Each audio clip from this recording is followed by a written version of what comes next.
isn't the entry itself, it's understanding why you took the entry. So I speak to a lot of traders who don't know why they buy and sell. So this is the entry I took today. So that's 66.3, stop loss just below 66, about 57 area. So you want to know what's going on over here, right? So when you see price breaking and retesting, when you see a retest, the reason a retest works is because there's been an absorption of sellers to the upside, right? So when you see a retest, what's actually going on is buyers are stepping in this region.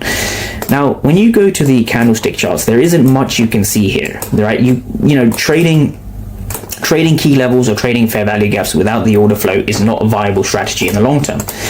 Now, if we break down some of the numbers we saw on the footprint charts, we saw, I'm just going to break down some of them. So 8, that says 8, so 383 for 76. So that's the first thing we're going to go to, 383 for 76. Then we saw 271 for 29. 271 for 29. And then the last number we saw at the bottom was 28 for 0.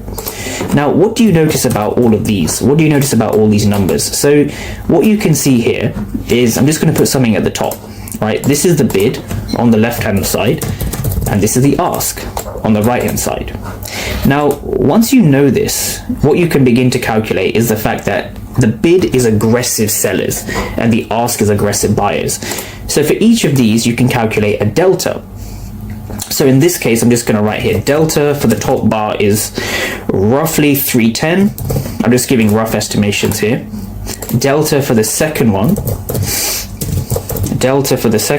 is going to come out to be 250-ish. And delta for the third one is 28.